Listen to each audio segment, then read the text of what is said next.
Mga kabunyog, mga kababayan, magandang araw po sa inyong lahat. Welcome po sa isa na namang episode ng ating talakayan dito po sa Veritas. Dito po sa Veritas, isang topic lang ang dinidiscuss ko. Pero ito po yung topic na hindi ko pa nadidiscuss sa iba kong social media platforms. Kaya lagi nyo pong abangan ako dito sa channel na ito, Veritas. At meron din tayong Facebook page nito. Hmm?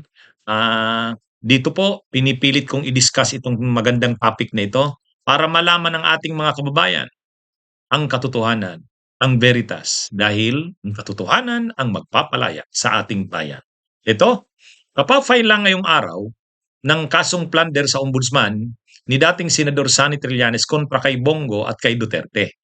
Pero yung i-final na yun na plunder case, tungkol yan doon sa 7 billion na halaga ng mga infrastructure projects, may mga marami diyan flood control na nakuha. Ang term na ginagamit niya nakupo, na corner ng pamilya ni Bongo, yung construction company nila na CLTG. CLTG Builders, nakapangalan niyan kay Christopher Lawrence Tesoro Go, CLTG. Ngayon, ayon kay Trillanes sa sinampa niyang plunder case, si Bongo ang dahilan bakit nakuha yan ng kanyang pamilya. Siyempre dahil sa koneksyon niya kay Duterte. Kaya sila ang mga nakasuhan dyan. Si Duterte, si Bongo, at yung mga kamag-anak ni Bongo. Dalawang kamag-anak ni Bongo ang involved dyan. Pero ito yung matindi. May isa pang susunod. May isa pang susunod. Mga ilang lang, mabilis. Susunod na to. Isa pang plunder case. At malaki to, 16 billion pesos. 16 billion pesos ba ito? Malaki ito. Itong kaugnay ito, bakit madali na itong ma-file? Madali nang ma-file, itong na ito dahil ito ready na rin ang mga ebidensya at mga testigo dito ni Trillanes. Matagal niya na itong naka-ready. Ang plunder case na ito, tungkol naman ito doon sa frigate frigate deal. Ang frigate ay warship 'yan. Warship ng Navy. Alam naman natin si Trillanes, Navy 'yan.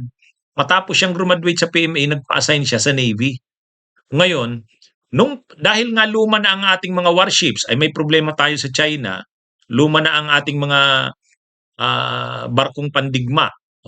So nagkaroon tayo ng frigate acquisition program. Navy sa Philippine Navy, FAP. Sinimulan ito ni Gasmin, yung dating defense na secretary ni Pinoy. Kaya nag-decide noon na bumili ng dalawang frigate Navy ships. Kaya ang nangyari dito, binadgetan ito panahon ni Pinoy. Pagdating ni Duterte, pinagpatuloy ito. Siyempre, nandiyan na yung kontrata na yan. Pero paano nasangkot dito sa plunder? Si Duterte na naman at saka si Digong. Inimpluwensyahan nila nila yung kung sino ang mananalong supplier. Kasi hindi ito na-supply nung panahon ni Pinoy. Nagsimula yung programa panahon ni Pinoy. Pero yung supplier, ang bidding, nangyari sa panahon ni Duterte. Panahon ni Duterte. At ang inimpluwensya nila dito na ang manalo ay yung Hyundai. Yung Hyundai. Kaya yung Hyundai ng South Korea ang nag-supply ng dalawang frigate ships ng Navy. Doon pa lang, na yon. Alam na kung anong nangyari dyan. Pero, kung talagang matindi dito na napakalinaw yung naging papel ni Bongo, ganito. Yung yung barko mismo, Hyundai ang gumawa. Pero para mapatakbo yan, para maging effective yan, kailangan niya ng tinatawag na CMS, Combat Management System. Yung CMS, yan ang napaka-importante, yung CMS na yan. Ngayon, yung CMS na yan, ang gusto ng mga combat management systems, ang gusto ng mga officials ng Navy, ng AFP, ang gusto nila ang mag-supply yung ano, Tikos ng the Netherlands. Kasi magaling yon, maraming bansa, 23 bansa gumagamit nun. Yung Tacticos. Ang problema, ano to, yung gusto ng sila Bongo, ito naman, kasi may usapan dun sa South Korea, gusto nila Hyundai uli. Hyundai uli ang mag-supply. Inano to, minakis-makis nila to na yung presyo, yung presyo nito. Kahit mahinang klase yung sa Korea, inano yon, hindi yun ang pinaboran.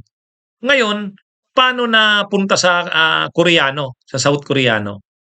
Ah, Kinausap ng mga representative ng Hyundai si Bongo. Kinausap si Bongo. At mayroong mga exchanges ng mga notes yan. May mga notes, may exchanges ng mga notes. Si Lorenzana, may note siya kay Mercado, yung dating Navy Tapos pagkatapos ni Mercado, pinalitan si Mercado ni Impedrad. Mayroong note doon para kay Impedrad, galing kay Lorenzana. Ang note niya doon ay nakikonsider nito instruction ni Bongo na mas paboran yung South Korean. May instruction doon ni Lorenzana para kay Impedrad. Kaya hindi talaga ma-deny dito yung naging papel ni Bongo. May paper trail eh. May paper trail. Ano ba ang role ni Bongo doon? Ano naman siya, alalay lang ng presidente, and yet ganun ka-importante si Bongo sa transaksyon na yan. Kinausap siya ng mga officials ng Hyundai. Kinausap siya. Kasi siya talaga yung parang magde-decide niyan, isasabi niya yan sa presidente. Siya yung malapit na nakakausap sa presidente. Kaya ang nangyari diyan, pinaburan yung CMS yung mag-supply ng dalawang CMS, yung Combat Management System. Sa halip na yung sa the Netherlands, yung Tikos CMS, ang nag-supply ay yung Hanwha Naval Shield CMS ng Korea. Na dahil yun ang nakipag-usap kay Bongo. Nakausap si Bongo noon. At dahil doon may initial si Bongo doon. Pinadala yun ni Lorenzana, DND secretary siya noon. Pinadala kay Impedrad, yung head ng Navy. Kaya sa bandang huli, kung ano yung nirecommend ni Bongo, ni-note ni Bongo doon, yun ang nasunod. Ayon sa mga inimbestigahan nga ito, siyempre nung panahon na inimbestigahan yan ng Kongreso, hindi naging makatotohanan ng investigasyon dahil karamihan ng mga kongresista, senador noon, hawak ni Duterte. Si Bongo pa ba naman ang imbestigahan mo? Dinidina yan ni Bongo, pero may paper trail nga. Hawak yan ni Trillanes. Yang mga na yan. Ang halaga ng na yan ay 16 billion. 16 billion. Ang halaga ng na yan, ng kontrata na yan. Kaya, yan na naman. Kaya yung sinasabi ni Bongo na naman siya, alalay lang siya ni Duterte, wala siyang kaalam-alam sa mga transactions. Ito ang isang halimbawa na hindi totoong si Bongo ay walang impluwensya kay Duterte doon. Ito may paper trail, may note niya yon. At hawak yan ni Duterte, ay ni Trillanes. Actually, handa na yan ni Trillanes na i-file sana sa ombudsman noon. Kaya lang yun nga, mahirap noon mag-file kasi si Martires ay pinoprotektahan sila Duterte at sila Bongo. Pero ngayon dahil si Boying Rimulya na, eto na. Sunod-sunod na ang pagsampa ng kaso ni Trillanes. Ang una, yun na, sinampa kanina. Sinampa yung plunder. Pero dun yan sa mga flood control at infra projects ng pamilya ni Bongo na 7 billion. Ito, iba ito. Susunod na ito. Hangang matindi itong to kasi may paper trail ito, may mga notes talaga ni Bongo dito. At saka nababanggit talaga ang pangalan niya ng mga matataas na officials ng DND at ng Navy. So yan, mga kabunyog, mga kabayan, abangan natin to. Si Trillanes uli ang magsasampa ng kasong ito. Plunder na naman ito. Kaya, sa dami ng kasong kakaharapin ni Bongo, plunder lahat yan. Kahit isa lang dyan ang mag-materialize, ang may probable cause, ang mangyayari dyan, kulong siya dyan at no bail yan. Ayan. Ayak na naman ito si Bongo.